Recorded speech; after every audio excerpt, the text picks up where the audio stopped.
whole host of past presidents of BMA. I see Ernest, I see Chaya, I see Nupalji. And my very warm greetings to all the participants who are participating in this wonderful seminar. It is indeed a great pleasure and privilege to welcome Jayaji in our midst. I've had the occasion of inviting her many years ago. She may or may not recall when I was at the Indian Merchants Chamber. And we were all so fascinated by the way that she carried us on a spiritual journey of very high quality. And I remember at that time, I had felt that there is so much depth and so much spirituality in the Vedas, and she being a Vedanta scholar and a person who can virtually recite the Gita and give us its meaning from whichever chapter you choose to pick. So when Professor Mani mentioned to me that Jayaji is going to be in our midst, I said I would like to take the privilege of welcoming her and recalling the wonderful interaction we had with her at that time.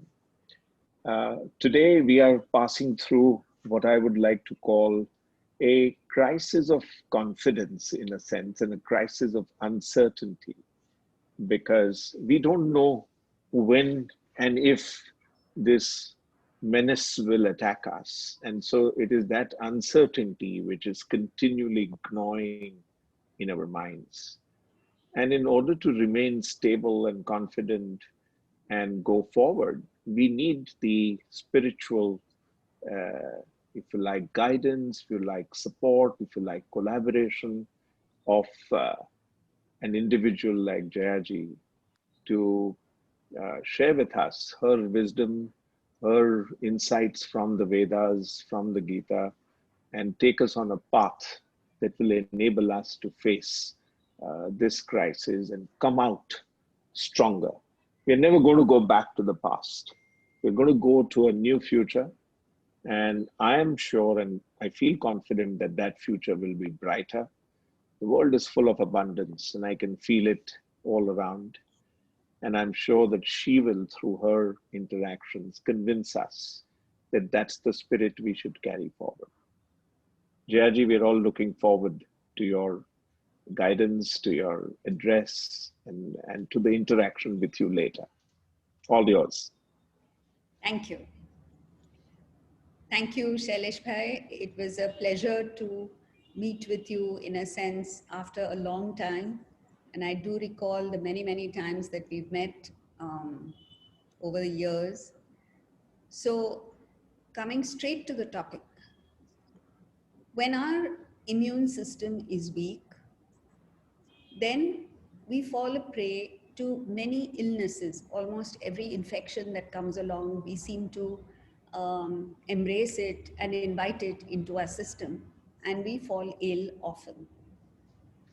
But when we build up our immune system, then we become strong and infections come. There are viruses and bacteria all around.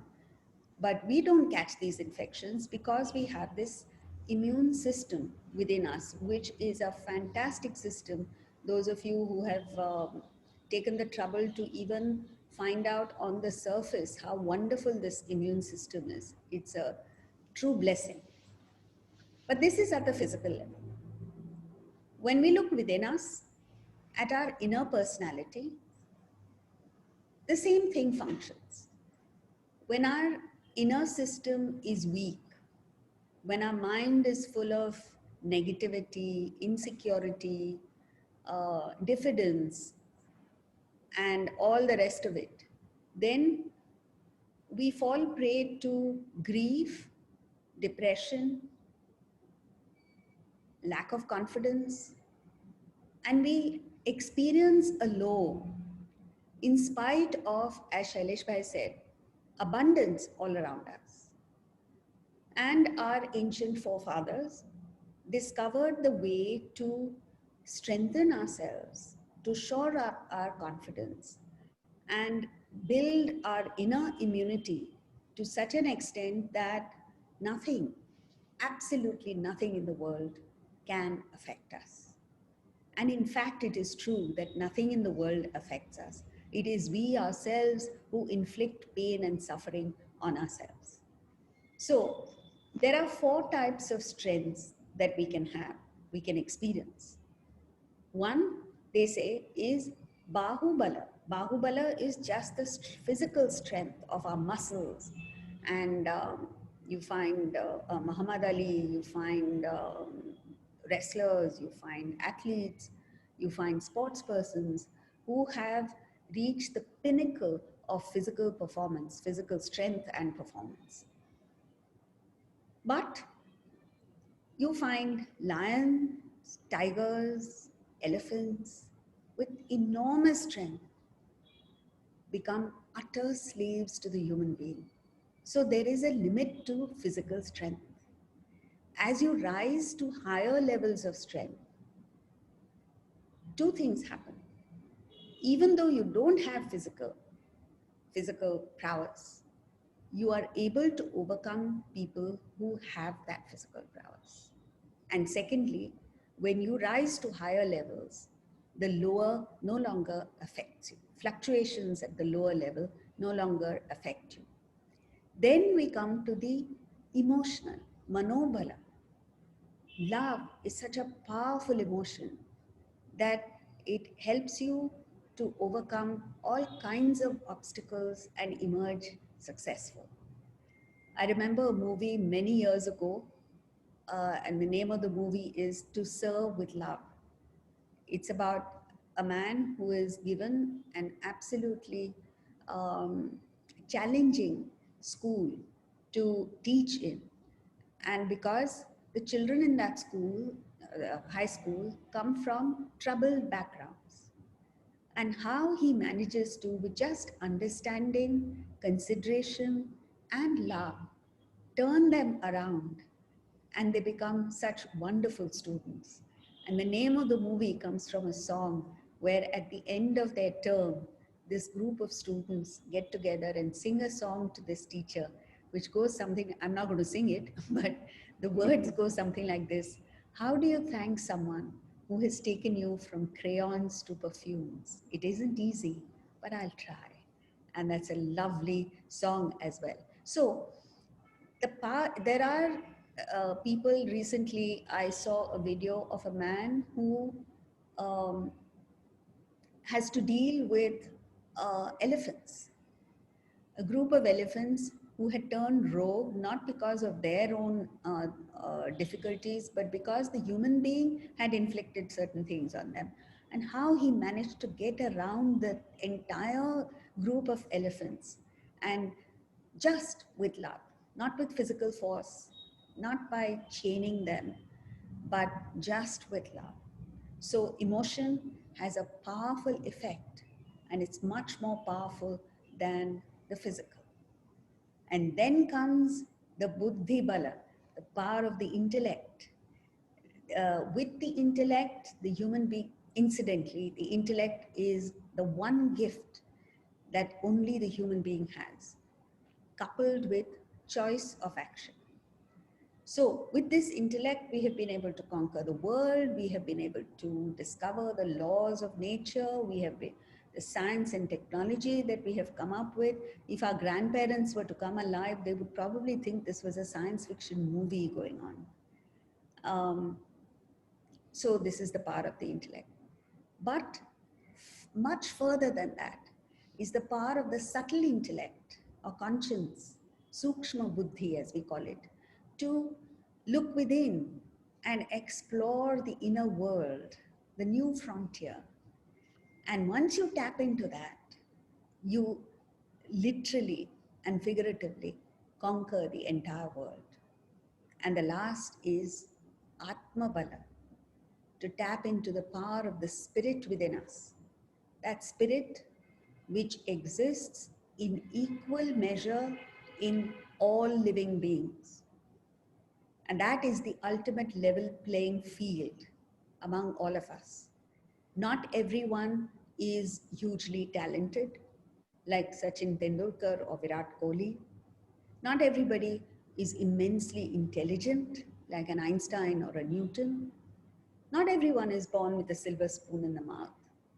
But every single individual, all of us, have spirit in equal measure. And that spirit is the abode of infinite power, infinite happiness, infinity. Anyone at any time can tap into that. And then miracles start happening, literally miracles start happening.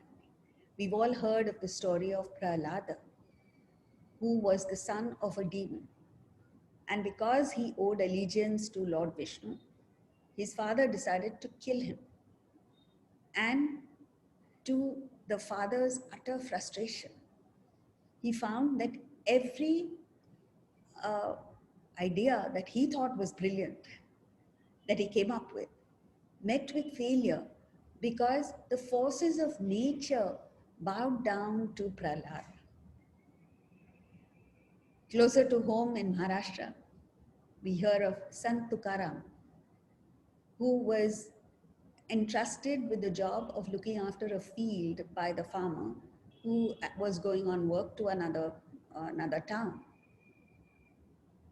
And people who were against him, while he was sitting there in all earnest to look after the field, he goes into meditation. And the people who were against him let loose cattle into the field, and the entire crop gets destroyed. So when the farmer comes back, he's mad with Tukaram and threatens to take away his home because that was the last of his assets left. But in the meantime, the farmer realized that he had a bumper harvest instead of the crop getting destroyed. He then realizes that it is Tukaram's grace. And so, this is what we're talking about, the power of the spirit. Mirabai was given a cup of poison, but that poison turned to nectar when she consumed it.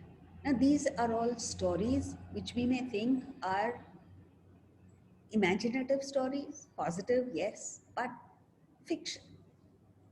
It's only when you yourself tap into the spirit within that you realize the strength, that there's nothing in the world that stands up to it. Now the question is, how do you tap into this spirit? And what comes in the way? What comes in the way is our thought of I, me, myself. So this egoistic arrogation of, or first of all, assumption of an individuality, and arrogating the entire world and its resources only to me and myself, is the height of foolishness, because it is somewhat like a bubble forming on the surface of the ocean. When the bubble forms on the surface of the ocean, what is it? It's just a thin film of water that has enclosed a little bit of air. And then it assumes an identity of its own. It says, oh, I am Mr. Bubble, and I need to expand. So Mr. Bubble goes around swallowing up other bubbles and becoming bigger and bigger, bigger than the rest. And ultimately what happens? The bubble bursts and goes back to the ocean.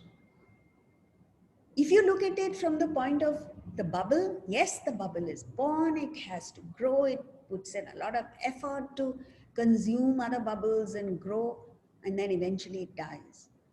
So it goes through the traumatic experiences. But when you look at it from the point of view of the ocean, what has happened? Nothing has happened. What is a bubble? Just water and air. What is the ocean? Water and air. There's no difference. The difference is only in our imagination.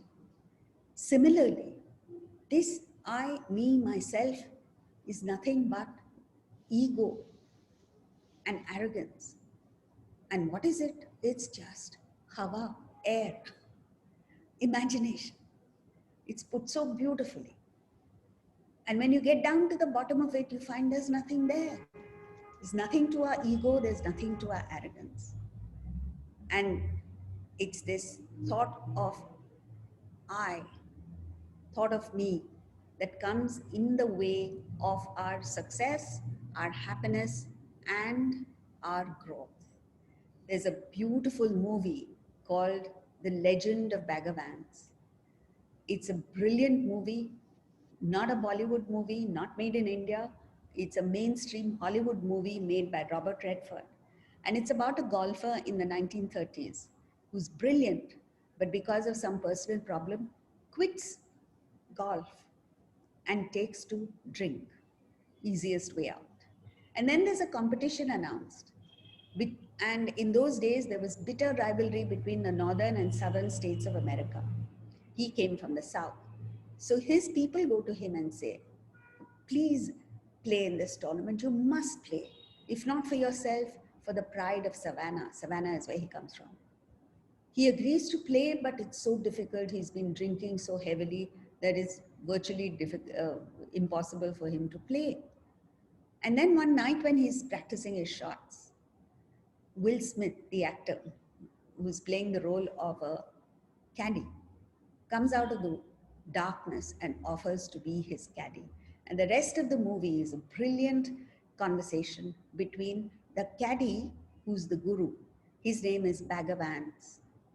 Does it ring a bell? Bhagavan. And the golfer, whose name is Ranolph Jr., he's called Arjuna for short. No prizes for guessing, Arjuna.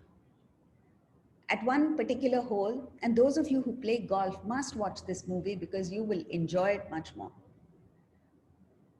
At one hole, the golfer is, Ranolph Jr., is so confused that he asks the caddy, his guru, which club do I play with?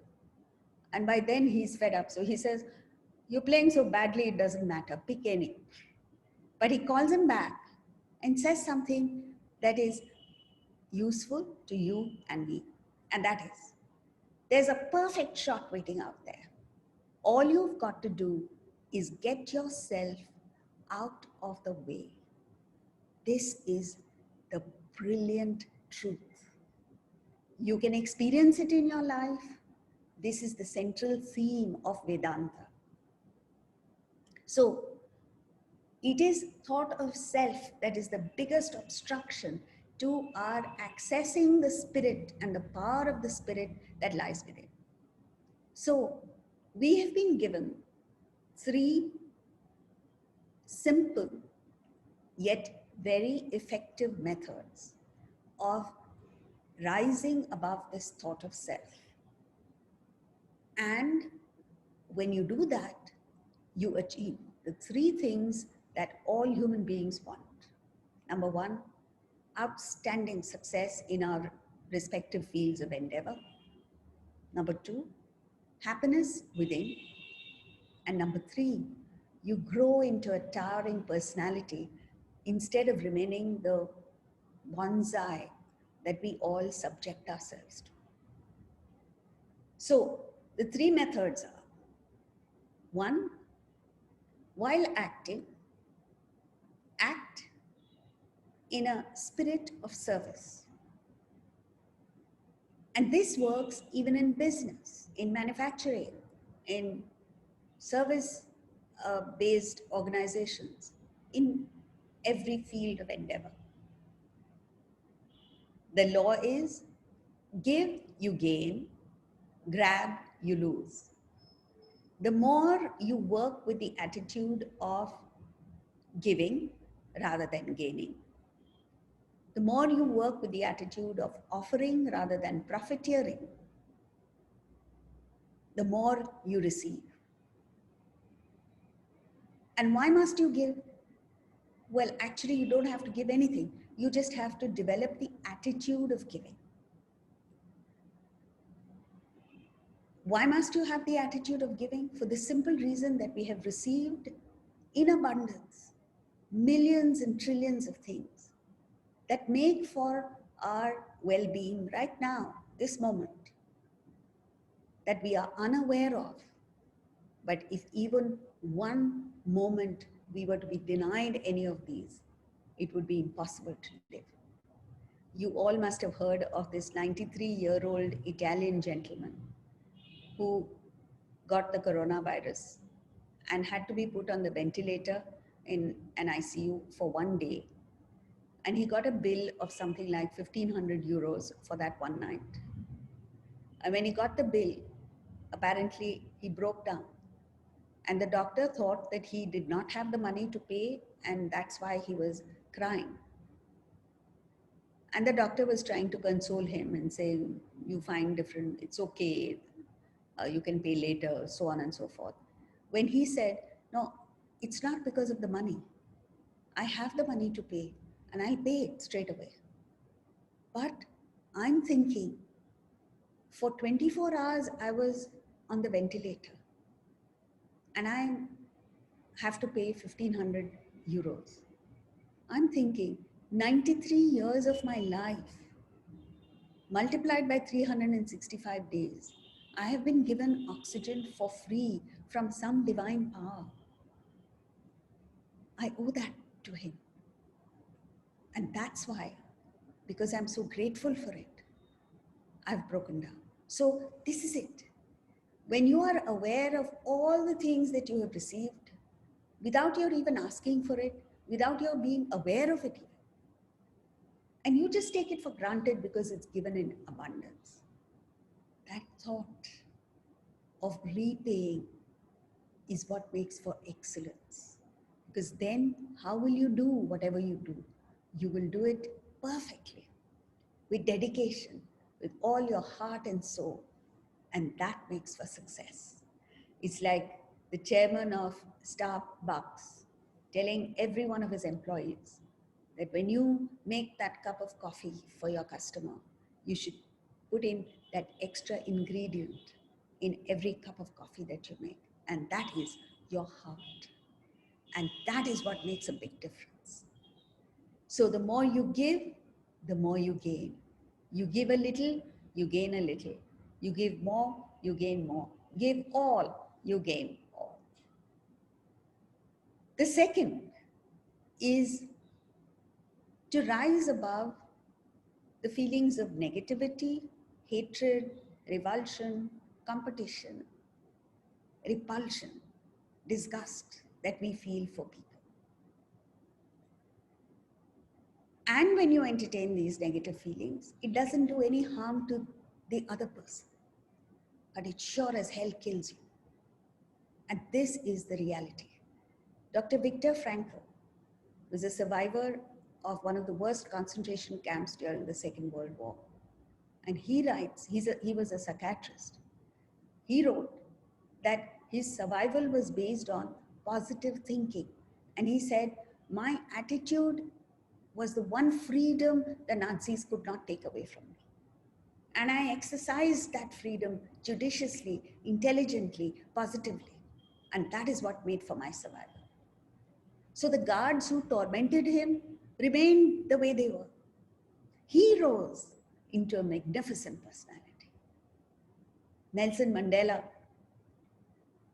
one day when he was president of South Africa and was at a place having lunch somewhere, he noticed that at the other table, there was a man, and he recognized him, was a guard in the prison that he was in for 27 years.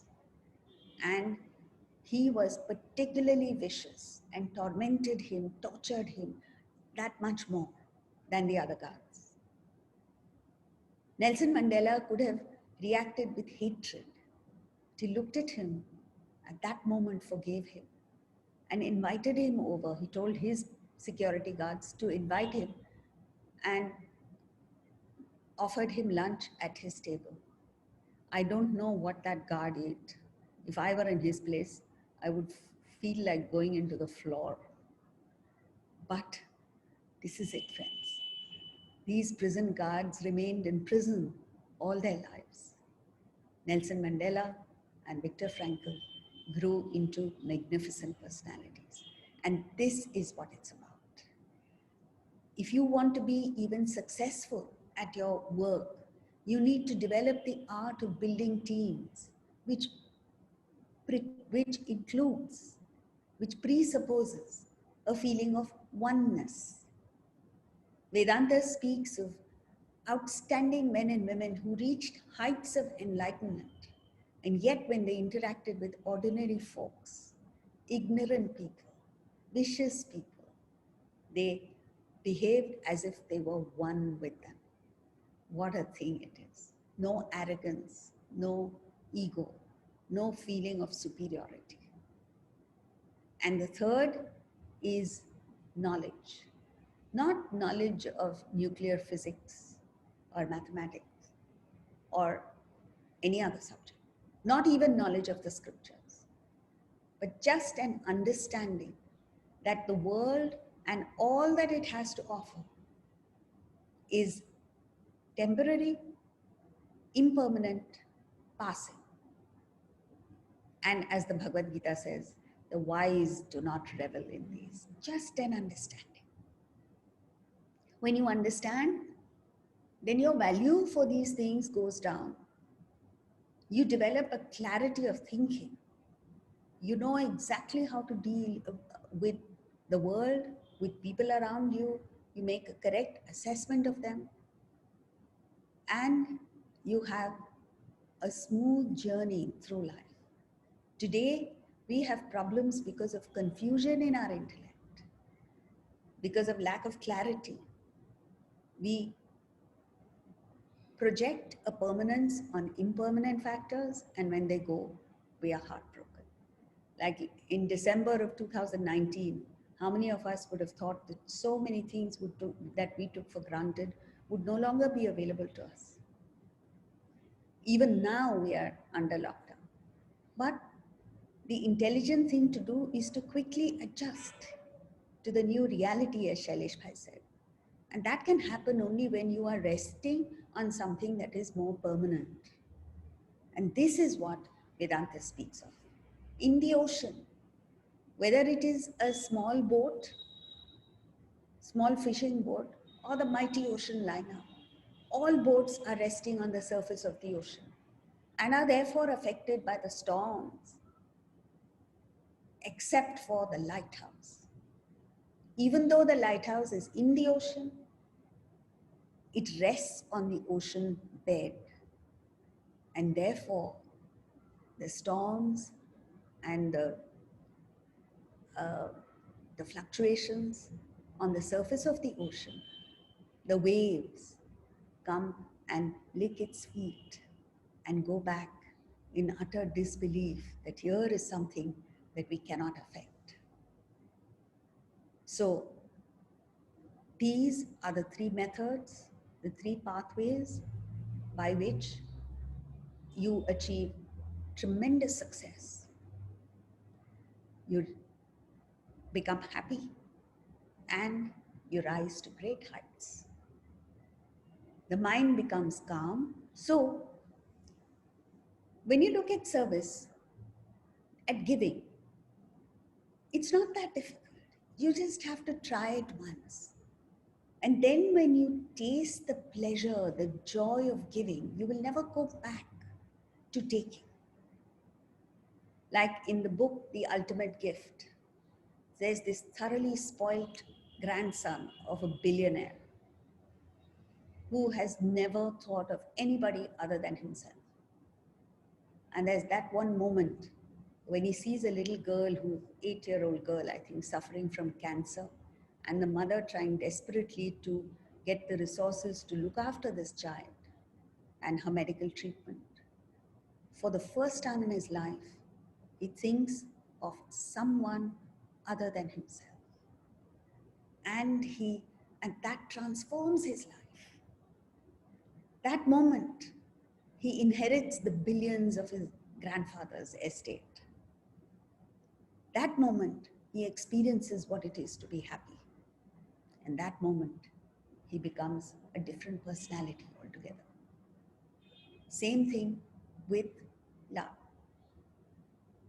There's a beautiful poem called The Nightingale and the Glowworm, in which the nightingale has sung all night long and is looking for food. is hungry as dawn approaches. The glowworm sees the nightingale about to pounce on it and quickly goes out of reach.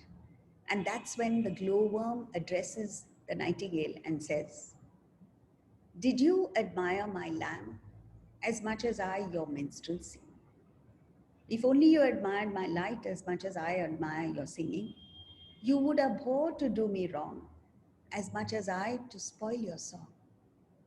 For 'twas the self same power divine taught you to sing and me to shine, that you with music and I with light might beautify and cheer the night." And that feeling of oneness when you feel, it's it's magic. Knowledge, the difference between the permanent and the impermanent. There's another poem called Even This Will Pass Away.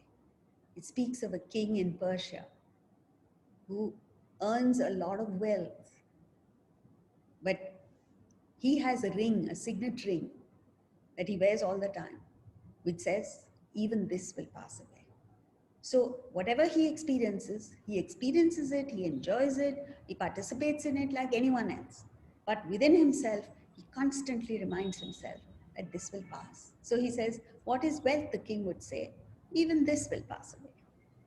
Mid the pleasures of his court, when the palms of all his guests clapped, when they were clapping at his jest, said the king, "Are friends of mine. Pleasure comes, but not to stay. Even this will pass away."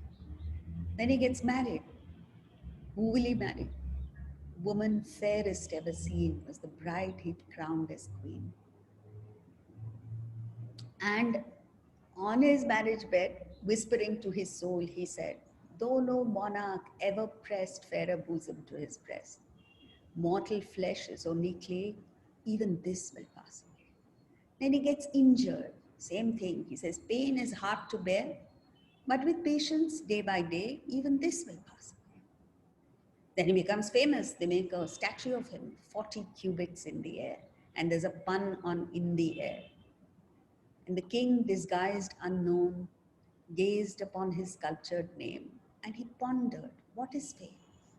Fame is but a slow decay. Even this will pass away. When a famous personality like Gandhiji passes, people remember him for many years after that. Today is Gandhi Jayanti, we remember him. When ordinary people like me and you, not you, me, go, maximum 13 days people think of you. After that, back to normal. That is fame. So, and then when you live your life like this, with this wisdom, when death comes, you face it with the same fortitude with which you face life. Struck with palsy, sore and old, waiting at the gates of gold, said he with his dying breath, "Life is done, but what is death?" And as answer to the king fell a sunbeam on his ring, showing by a heavenly ray, "Even this will pass away." So these three practices make for actual results in our daily life.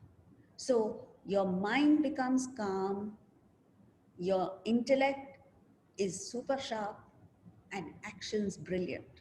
This makes for enormous success. You gain the wealth of the world whether you want it or not, effortlessly. You enjoy the world. Very few people who have the world at their command have the ability to enjoy it, because you need a calm mind to even enjoy it. You are an epitome of cheer and joy and mischief and laughter and fun, because you're no longer weighed down by stress, tension, anxiety, no hang-ups. You become objective, and objectivity is the secret to success, the secret to both success and enjoyment. You neither get involved in the world and suffer, nor are you indifferent. You work, you give everything you've got to every action, as if it means the world to you, knowing fully well that it does not matter.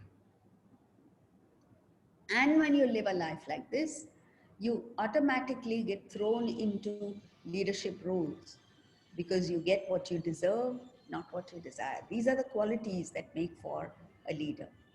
And in the end, you rise to enlightenment. You get to the state where nothing in the world affects you. Yet you are in the world, you achieve outstanding success, you are happy, you establish wonderful relationships with people. So, in other words, you gain the world and you transcend the world. So, this is a short and crisp idea of what transformation, the wealth that lies ahead for every one of us. If only we tap into this spirit within. As we saw, Bahubala physical strength has its limitations. The power of the mind is enormous, but it's also limited. Intellect can get you the whole world and help you conquer the inner world, but it falls short of the spirit. And ultimately, when you break free and tap into the spirit, the power that you've always had within, then life changes for you, for others, and for the whole world. We owe this to ourselves, to our families, to our organizations, and to the world in a way. Thank you. Fantastic, Jerry. I Thank you. think this was so enchanting. Thank you. I will never forget the whole idea that you described on even this shall pass. I'm so impressed by the way you are able to bring into your Vedantic expertise and scholarship, uh, literature, poetry, movies, everything that we human beings relate to on a day to day basis. It was just fascinating the way you wove all of that together. Thank you. On Gandhi Jayanti, what we need to take away is that it is our strength of being able to fight through our physical, enhancing our physical immunity, our mental immunity, our spiritual immunity, and really the immunity that comes from our Atman, which is what you were referring to, the deep consciousness, which is unique to every one of us as a human being. So it was just a unbelievable feast of ideas, thoughts, so brilliantly woven together. Thank you very, very much. Thank you. I'm sure there are a lot of questions, and may I start with the questions that have already come into our chat box, and maybe Professor Mani, would you be able to raise the few questions that have already come into the chat box, and then we could open it up for discussion? Certainly, sir. Thank you very much, Jayaji. As Sailesh Bhai rightly said, very, very inspiring and motivating. One of the first questions that we have is, how do we reconcile the desire to grow as a person and the desire to reduce aham bhava? This is from one of our active committee members, Shripad Ranade. Thank you. In fact, they both go together.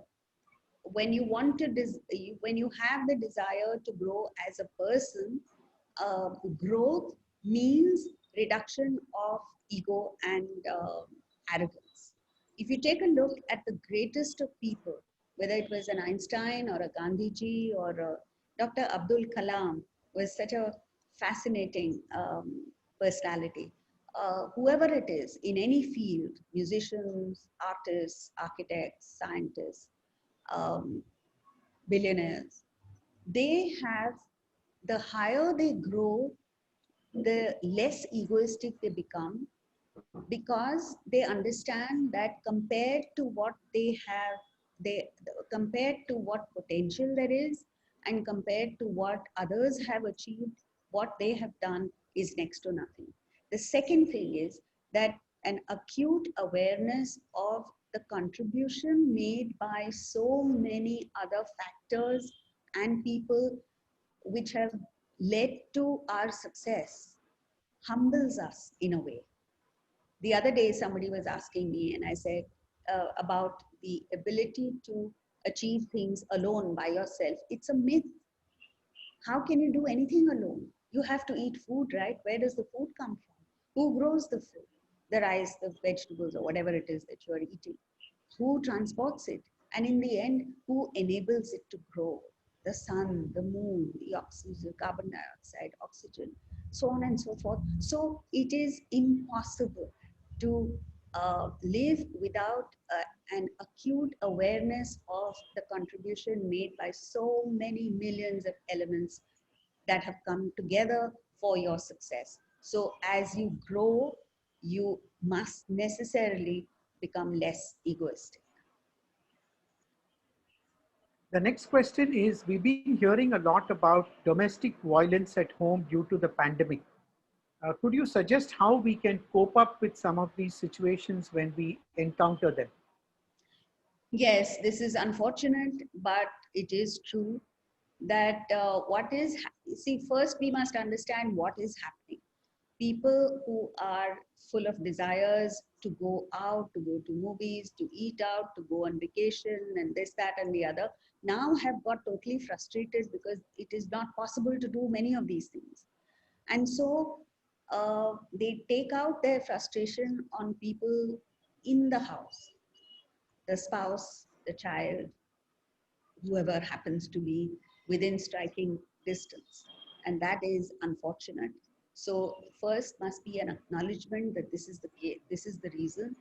And then you can look at the positives. Yes, there are many things we can't do, but there are many things under our control. And this has actually given us an opportunity. It has opened up doors and windows to many things that we can do, which we were not able to do when we were busy running around. And so if we give ourselves this little opportunities, or we grab these opportunities and keep ourselves busy.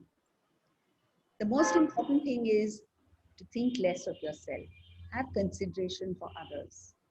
I see building societies in which the managing committee members are at loggerheads with other members. There is no understanding of other people's problems and situations. And so the society has become a battleground. The home has become a battleground. And it's very unfortunate. All we have to do is just go back to simple human values. And we will be able to uh, together sail through this challenge. That's a very positive note. Another question is, there is an increasing tendency of mental health issues. How can we convince people to use spirituality to cure and not only medical interventions? Yes, see, there is a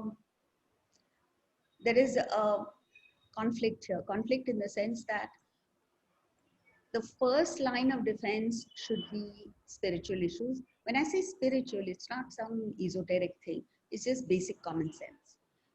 The understanding must be there that all of us have baggage within.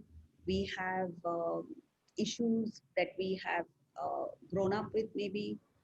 We have superiority or inferiority complexes. We have all this. And it is this that brings to the forefront conflict and bizarre actions on our part. If you take a look at Shakespeare, perfectly ordinary people have done ridiculous things because of because they have allowed the mind and their baggage to come in the way. Like Othello was a perfectly gentle person, and what got into him to go and strangle his own wife to death is a case in point. So all he had to do was use his intellect, his rational thinking, and ask his wife, where is the handkerchief that I gave you, which belonged to my mother? and the truth would have come out. But he acted on emotion. He acted on his uh, complex.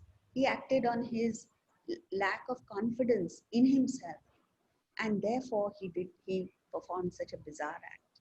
We must go back and just first use the intellect, and this will help sort out many issues. Don't directly give vent to your anger or whatever the issue is. But when these mental health issues uh, escalate to a point where it is not possible for you to use, meaning the intellect has got so battered and is so weak that it cannot handle the situation, then unfortunately you need to resort to medical interventions. So you must also know when you need to go to medical intervention and how far you can depend on your own resources and your own intellect. How do you differentiate between taking your own decisions? Because when you do so, very often people term you as egoistic. Where does one draw the line? You must see, first, use your intellect to be clear about the issue at hand.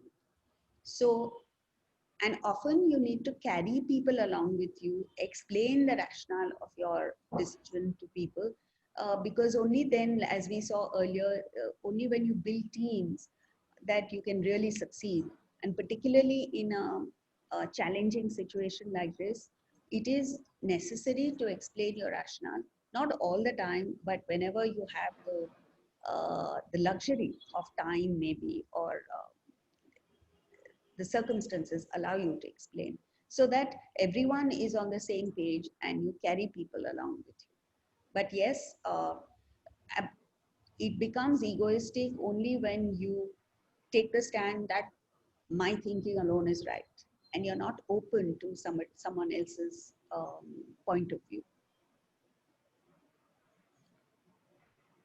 All right. What are the elements of a successful team as per Vedanta? Yes, the elements of a successful team is the ability of the leader to be able to identify the strengths of team members and marginalize the weaknesses, so that the combined effort of the team members is much more than the sum total of individual talents or abilities.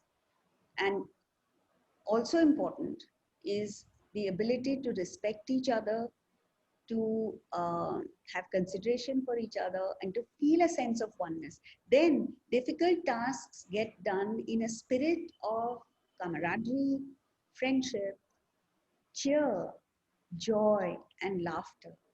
And you always think back to these times with pleasure instead of, so drudgery becomes revelry when you do this. Peace through spirituality is something that the pandemic has taught us as a very valuable lesson.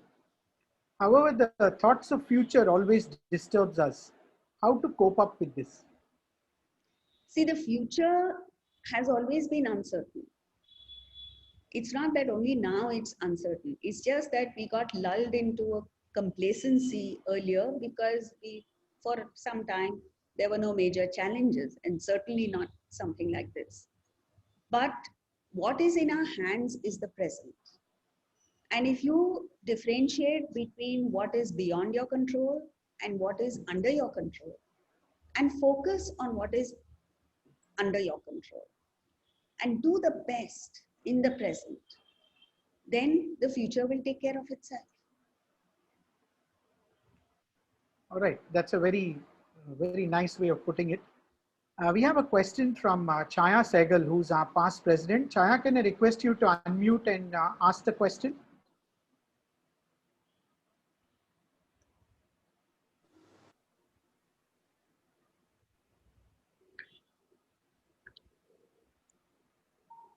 Good Go ahead. evening, Jayaji. It was a fabulous talk, and I really enjoyed it. Thank you. There is a question which popped up, as I was listening to you, and the question is like this: how to balance the need for fulfillment of desires with the frugal lifestyle which is recommended for a satisfied life? What I mean is, on one hand, we feel satisfied when we fulfill our desires. On the other hand, the ancient wisdom teaches us to minimize our desires so that we remain satisfied. How do we balance this out effectively? Yes, this is a very good question. And this is a question that comes to the minds of many people. But there is a basic misunderstanding here. And that is that we believe that we have been told by our ancient masters to lead a frugal life. That's not true. Yes, they have told us to rise above desires. They recommend reduction of desires. So basically, what they tell us is that rise above desires so that you have less desires, minimal desires, preferably no desires, but go out and gain the whole world. So there is no taboo to possessing and enjoying objects of the world. In fact, in the Bhagavad Gita, Krishna emphatically tells Arjuna and all of us, enjoy this vast kingdom. It's yours to enjoy. Meaning each one of us has our own kingdom, the world, but never desire it. Because when you desire it, the first thing that happens is the object of desire goes away from you. You cannot obtain the object of desire when you are obsessed with it, when you have a longing for it, when you are craving for it. You need to rise above that desire, and only then the object of desire comes to you. Secondly, the moment you have a desire, you become subservient to the world, you become a slave to the object, and the world becomes your master. So that's not a pleasant state to be in. Retain your mastery at all times by not desiring it. Even if you experiment with it, you realize it's true. Learn the art of saying no thank you to the world, and miraculously you'll find objects of the world come to you. People who are craving for fame never get it. People who just sit down and gain it. Same thing with wealth and other things. Is that okay? So, in Yes, yes, Jayaji. Yes, Jayaji. Thank you so much. Thank you so much. It makes so much sense. Thank you. All right.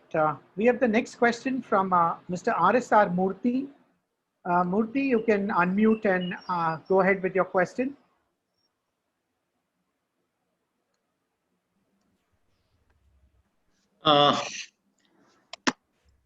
Jayaji, good evening. It's always a pleasure to listen to you.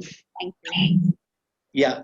Madam, my concern is today, for example, in business schools, in the context of management, we teach a lot about emotional intelligence. Rather, we talk a lot about emotional intelligence. One of the most powerful methods of having emotional intelligence, not just talking about it, is, for example, the study of spirituality. Without a religious connotation, I believe that spirituality should be a subject of study. It should be a subject of study, of course, not just in business schools, but certainly in business schools. So I just thought I can have your valuable views on this. Absolutely. The essence of spirituality, which are basic human values and how they lead to success, leadership qualities, so on and so forth, are an absolute must in business schools. In fact, in our educational system itself, it is a huge lacuna, and it is because it's not taught in the way that it should be taught in its universal form, that you have instances of brilliant people, intelligent people, capable people with no values, and therefore they fall flat on their faces. unfortunately. Absolutely, absolutely. So this is a very, very important issue that must be addressed. I would love to do it if someone can help in gaining access to these people. And my passion is to communicate these values to the young, particularly. Yeah, I also think anything Western is more fashionable. Anything Indian is somehow looked down, at least in the context of our own country. I don't say looked down in any negative sense, but what I mean is somehow the youngsters, the millennials, to take it, it's a little more difficult. If I say this is what Stephen Covey says, maybe there is a more immediate acceptance than if I say this is what Vedanta says. So, yeah, your views on that. Yes, you're right, but it's changing. And their view, I don't blame the millennials, I don't blame the young. It is because we, the older generation, we ourselves don't have respect for our own culture. So how can you expect them to have it? But it's slowly changing. And if it is presented the right way to the young, they take it up, they accept it, and they are willing to change. But yes, by and large, anything that comes from the West is accepted better. And which is why Swami Vivekananda said, when he was accused of going to America to lecture, he said, that's the only way of getting Indians to study Vedanta. Thank you, ma'am. Thank you very much. My pleasure. All right, I have the next question. What lessons can entrepreneurs learn and practice from Vedanta? Yeah. Oh, plenty. Creative thinking, for instance. Entrepreneurs are what they are Sachin, because how are of you? yes, Sorry, please go ahead. okay, because of their ability to think, and Vedantic thought and these values help in developing creative thought. And the more creative you get, the more successful you are as an entrepreneur. You also develop the courage and conviction to go on your own. You don't depend on support. And anyone with a brilliant idea must have the courage to go on her or his own. Particularly women entrepreneurs, many people accuse us of being male dominated, which is not true. In fact, once someone asked me, how do you have the guts to speak on Vedanta being a woman? And I said, go back to the Vedas. Many of the gurus were women, outstanding women. Many scientists were women, many people in all walks of life, leaders were women. And so even in the modern times, it is a challenge to be a woman and an entrepreneur. And when you fall back on these ideas, you are able to overcome these challenges and emerge successful. The next question is from Mr. Girish Deshmukh. Please go ahead, Girish. Good evening, Jayaji. It was a fantastic and thought-provoking talk. I just wanted some tips on the three rules or important things that you told in the beginning of the talk. How does one get into practicing those things actually? Since you asked, we have a free webinar every Saturday evening, 6:30 to 7:30, followed by a Q&A that you can join in. I will be happy to share the link with you. It's available on YouTube and Facebook. And we take this, we go into the depth of it and present it. So if you're interested, join there. But since you've asked the question, it is simply a shift in attitude from while acting. You ask anyone, what are you working for? Why are you working? Everyone will say, oh, for the paycheck, for profit, something that I want to gain from outside. Rarely you find a person, or not at all, who says, I am working to add value to others. And this shift is important, is a very, very basic foundation stone of success, which we must inculcate. Second is, as long as you are not aware of all that you have received and you're not grateful. So, gratitude for what you have received rather than complaining about what you haven't received, and praying to God for, see, bhakti or devotion, or anytime you think of God, it is only to ask for things.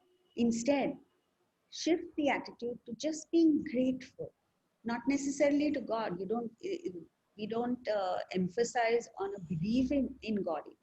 Just be grateful for all that you have received. This is a fact. This is an indisputable fact. Then your attitude in life changes. You become more positive, more all encompassing, more affectionate, more loving. And all of this goes to making you a more successful person, a happier person, and you grow. The third is, when you apply these principles, you will achieve enormous success. But you must understand that everything in the world is passing, ephemeral, it can disappear in a moment. We have known stories of billionaires who become paupers overnight, and vice versa. So it's not just in the negative.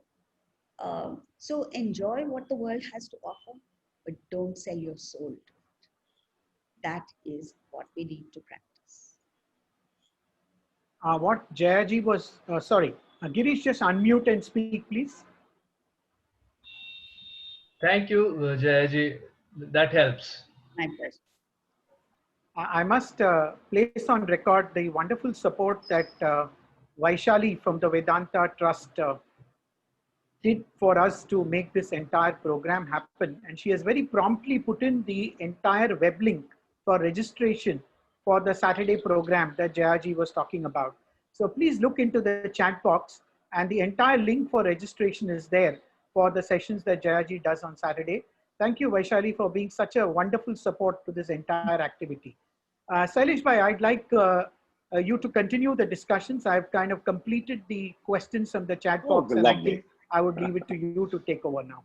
So nice. Jayaji, what you just mentioned in response to Girish's question reminded me of the way that the whole world's business has changed its focus from profit motivation, which was the ruling wisdom all these decades, to a complete focus, shifted focus on purpose.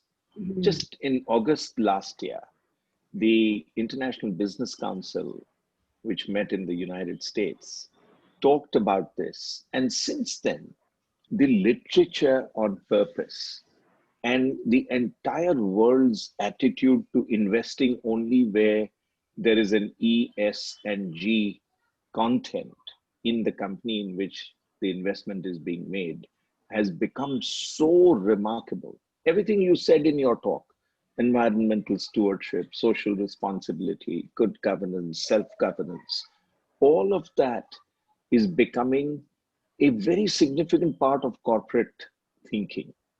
And at boards today, it seems like we cannot race more fast towards implementing the 17 SDGs of the UN, because that seems to have dawned upon all of us to be the real challenge. The antidote to COVID might well be digitization, less of fossil fuel, not killing for food, not changing the attitude towards everything that is purposeful and that is meaningful in life. What is your reaction to these global trends which have suddenly become so accelerated? It's very heartening to see this happen. And I also have other examples of instances where companies have gone away from mere profit to values and have actually benefited from it. So it's a very, very important and very heartening move in the right direction. And in our culture, they say that this is a natural a repercussion. This is a natural succession from the age of scientific inquiry and businesses that are aimed at mere profit to this purpose-driven life. And I'm glad that this is happening. And we from India can play a pivotal role in this, in educating people on these values that we have, so that they find it easier to implement. Correct. Absolutely. I think what has gone viral, Jayaji, it just came to me today, is a recitation in pure Sanskrit by a European lady talking about how we should feel grateful about the food that comes onto our plates. Such a simple idea, three beautiful shlokas recited in chaste Sanskrit. Yes. And By a that Spanish has, lady. by the Spanish lady. You must have heard that, perhaps. It was so heartening to receive that on Gandhi Jayanti and to know that our country can actually take this leadership role. When you Absolutely. said that, what did you what did you truly believe is the path to taking that leadership? And I will share with you the point that, or the path that I have chosen after you tell me the spiritual way to do it. See, we need to transmit these ideas to corporate India, because it's the corporate organizations that have leadership roles in the world today, and even in India. Uh, I have had the good fortune of being invited by the top companies of the world like Apple, Google, Intel, MasterCard, so on and so forth, in the United States. And they, after hearing these values, say, "Oh, this must go across to every employee in our company." This is the Fabulous. enthusiasm that they have. And then they ask me, "Is corporate India taking it?" And unfortunately, I have to say, no, corporate India is looking to you. Yeah. So some of us who know about this must take the initiative and introduce this to corporate India. And it is unfortunate that leaders of corporate organizations in India, chairmen of organizations, may independently study the Bhagavad Gita, but they are so diffident to take it to their employees. And I often give an example of Dr. Sridharan from Delhi Metro, who's Yes, called the father of Metro. Uh, he's fantastic. he used to invite me to speak to his managers, and he used to give a copy of the Bhagavad Gita to every executive who joined Delhi Metro. And the Fabulous. manner in which he conducted himself, non-controversial, he didn't rub anybody the wrong way, and yet lived by amazing principles that are so difficult in India today, and in Delhi impossible. Yet Amazing. impossible. But the good news, Jayaji, is that in India, we have what is called the business responsibility reporting obligation for listed enterprises. And that is morphing into this integrated reporting concept, which is the path that India has chosen, which is a very global path. But what is happening today is that the UN is putting out immense amount of literature on how to get to implementation on the 17 SDGs. The World Economic Forum, assisted by the Big Four, put out a thought paper just last week. A whole host of people have begun to race to this whole idea of who will set the standard.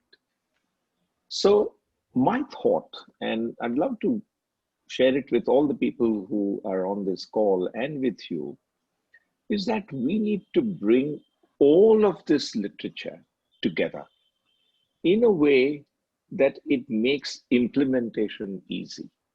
And on the other hand, there are so many companies in the world which have already started talking and communicating about these ideas. So it might be useful to just gather all of that and compare it with the kind of literature that is being put out by the people who have taken the position of being standard setters, or people who will show the path to actually doing this. And if we can as a digitally advanced nation. And I truly believe that we are considered as a digitally advanced nation. The number of Indian CEOs who are in top positions in some of the companies that you mentioned is just astonishing. And therefore, we have that perhaps natural access to make sure that we can put this together, fuse it, and make it a self evolving standard for the first time, which nobody in the world then contests because it's the game theoretic idea that if more people adopt a particular thing, then it must be more adoptable. That's what game theory teaches us. And if we can apply that game theory concept, then we can give the world the first ever self evolving single standard by which we talk about purpose, we talk about ESG, we talk about SDGs, we talk about multiple capitals. What's your reaction to that? Fantastic. Yes, we can and we should do it and take the initiative because we are already um, empowered in a way to take world leadership role in this field. It's already happened in the field of veganism. You know, all this farm uh, Absolutely. animal culture and all that. I met an Indian, my brother's classmate from IIT Madras, who had done astonishingly well in the United States, who took a sudden turn and moved towards promoting veganism. And 7 or 8 years back, he told me, we are gunning for the top 7% of America. And they've achieved Fabulous. it. I know. I mean, it's an article of great uh, it's a point of honor to be a vegan. Exactly. And to find a vegan restaurant in New York and walk into it is supposed to be something that, you know, it's a big challenge and it happens. So people It's feel happy possible, about it. right? Yeah. But, you know, when you say that, it reminds me of the other movement that 3D printing is now enabling us to actually generate meat out of non-killing. And to me, that is the biggest leadership role that maybe people from India can play. There is no need to kill a single animal for meat. Yes. And that, I think, is a huge saving of grazing land, of the pollution caused by it, the gaseous discharges that happen in that process, and all of that can be saved. And it's a phenomenally powerful economic idea. Although Yes. spirituality, we are most sort of akin to vegetarianism and veganism. I think even as a practical economic concept, this has become mainstream. And this thought process is happening across the world. And I'm seriously, uh, interested in making sure that this gets propagated. So whenever you go to these large corporations, I would love it if you push this idea of never having to kill for meat. Yeah. Anyway, Uh, it's been a So wonderful session. Thank you very much. if I may, thank there you. are still two more questions which have come in, if it's possible for you to take them. Sure. All right. We live in a world where there's so much of peer pressure, right from children down to women to adults to people working in organizations. How can one use Vedanta to cope up with this and do better in life? Uh, See, essentially, we as human beings have the power to think for ourselves, fix goals for ourselves, um, identify your purpose. Why am I living? Why did I come into this world? And once you are purpose driven, you don't worry about what others are saying, and you just forge ahead and do what you have to do. The best people in the world have done just that. It is the weak people who succumb to peer pressure. So when we empower people with Vedantic ideas, they don't fall a prey to peer pressure, which is the lowest common denominator. Absolutely. All right, I'm just taking the last question. You've been very kind in answering so many questions. There's one more which is very pertinent, and it goes as follows. how can we introduce Vedanta ideas to teenagers? That would be a wonderful starting point. We are doing our best. In fact, I appear in a program on Spotify called Gita for the Young and Restless. We have a program for school children. We have a program for young adults. The only thing is that we need people to help make it away, to help get the audience, uh, to facilitate the audience. Because, see, we can only do so much. And my focus is on the content, the knowledge. The rest, I have to fall back on people who are like-minded, who are interested, who would fill the gaps and help this knowledge to be taken across to people. Certainly, and as usual, Vaishali efficiently has posted the link of the podcast, which Jayaji does, and it's a wonderful title. It is Gita for the Young and Restless. And you can find the link in the chat box. Quickly, you can glance at it. While I move on to Indrapalji, who had an observation to make and ask a question. Indrapalji is again a very senior veteran of Bombay Management Association, formerly with Godrej. Indrapalji, over to you. Yeah. Thank you, Jayaji. I have been your fan, so to speak, for so many years, and listening to your talks hasn't been possible. And I firmly believe that the lessons of the Bhagavad Gita ought to be made mandatory, at least in the senior years of school and the college college years. Because without this foundation, I think people would be striving for superfluous achievements and sorts. So any ideas as to why it has not been included in the new education policy which has come out recently only? Oh, Was it it's ever very considered? simple, because it is associated with religion. And so very few people have the courage to push it through. But it is not a religion. It is just a way of life. It is basic. It's like uh, understanding science. And now you can't say, I will not accept the law of gravity because Newton discovered it and Newton was an Englishman. It's as absurd as saying that. Yes, these ideas were discovered in India, but they are universal. They apply to all human beings at all times, irrespective of what your faith or belief is. And once you understand this, then we will be able to make it mandatory in schools. All right, Well, thank you. Jayaji, we will now really thank you from the bottom of our hearts. BMA is truly, truly obliged that you spent this wonderful hour and a quarter with us. And we all take away tremendous lessons from what you said. Thank you very much. Thank you.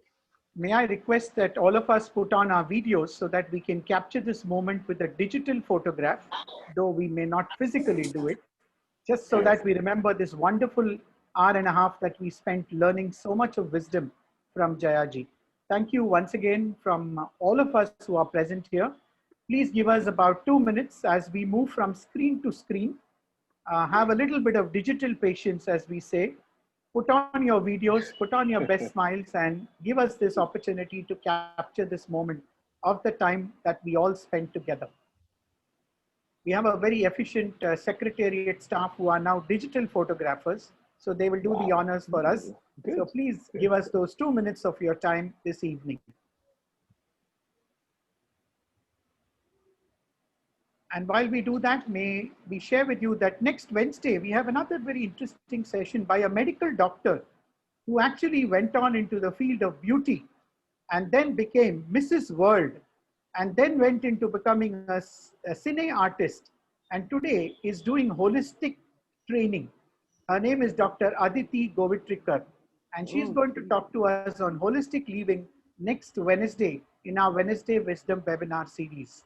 And next Friday, we have yet another interesting session, particularly aimed at corporates, and that is the importance of succession planning for corporates.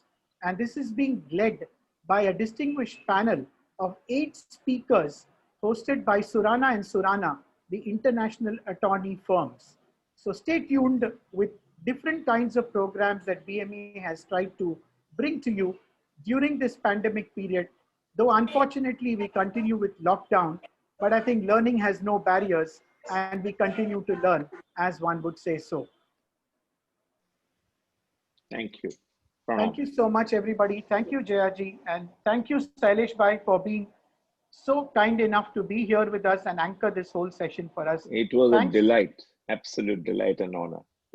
Thank you, Vaishali, once again for your support. And thank you, Jayaji. Namaskar. My pleasure. Namaskar.